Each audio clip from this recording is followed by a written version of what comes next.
Yeah, and, every coach has made the statement when he's come up here, but it truly is an exciting time at Dixie State. We're overly excited to be a part of this conference. Great coaches and great players throughout it have had the utmost respect for this conference, being an outsider looking in, and now we're excited to get going. Rebranding of the entire university, brand new coaching staff, new facilities, everything at our place right now, it's just brand new, and it's an exciting time for us. I look at it as a positive, and I was a part of the GNAC at a former institution for 9 years, so, dealt with it a lot even before coming to Dixie State. It's tough to play teams twice. I'm excited about the opportunity to only have to play, some of these guys once. Some of them I don't want to play at all, but, we're fired up about that. And again, the opportunity, down the road, not that we're there yet, but to, have the opportunity to go on to play, in the playoffs and give our players and our fans that opportunity. I'd agree. I think it's more traditional conference, top to bottom, and a lot better competition throughout. And so I think that'll help a lot. Not having to play teams twice. We don't have to prepare for them 2 times through the year, which could be easier, but it'll be better to prepare for each team just 1 week and then go throughout the season. I think it's definitely good to go week by week, knowing you're going to play a different opponent. A good opponent at that, so we're excited to be in this new conference. There's pressure in every game, and it's self-imposed pressure. I don't think any of us as coaches are going to sit there and say, oh, yeah, well, we're building for next year or the year after that. You're always building for that week. And so we'll approach New Mexico Highlands, who's our opener, Thursday, September 1, just the same way that we approach the last game of the season at Fort Lewis, with Fort Lewis coming to us. I mean, every week's a different opponent, but every week's a battle that we're going to prepare for and not take anybody any differently. Same.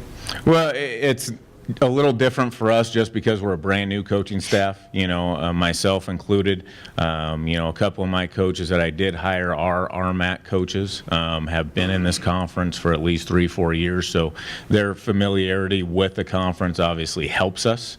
But at the same time, we've played, Mesa State at my former institution. We had played Adams State, we played South Dakota Mines, when we were both in the GNAC. So, there is some familiarity, obviously, with some of these other teams. There's not, and it's an exciting time, to be honest with you. Out of this year? Really, I've been all in for this year. It's very different.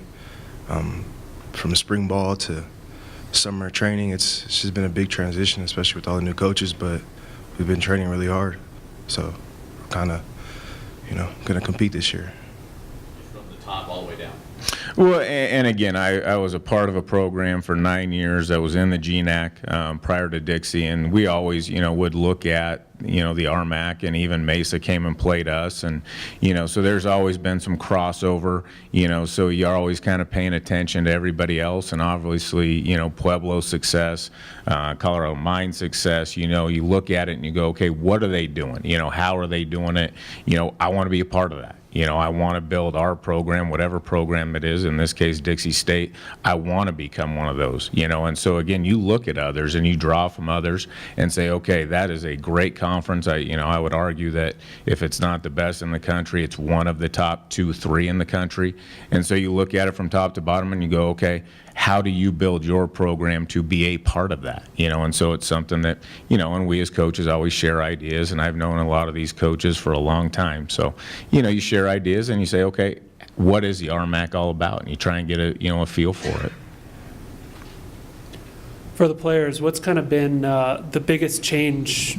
It's your second year with the program, correct, Coach? Yes, sir.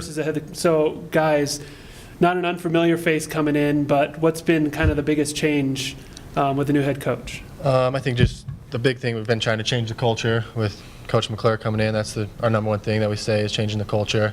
And I think just we respect our coaching staff, and then just the way they go about things is a lot different, and we're excited about it. And I mean, this summer was a big difference. Just the amount of kids we had out is showing that we're changing the culture, and they're bringing that to the table, and I think that will help us a lot this season. Not to be repetitive, but just changing the culture.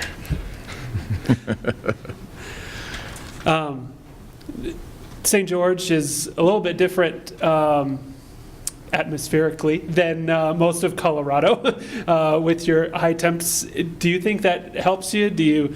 Or are you worried about coming to the elevation to play these schools in the Rocky Mountains and those sort of things? No, sir. I mean, again, you go play wherever you want to play, and I know it's cliche, but put the ball out here in the parking lot, we'll go play the game. We don't care. You know, and the same thing, teams coming into St. George, I know they're going to have the same opinion. Yeah, you know, kickoff on September 1st, it might be 105 at kickoff, and Highlands might feel a little bit more than we do, but again, they'll be prepared just like anybody else. Any more questions?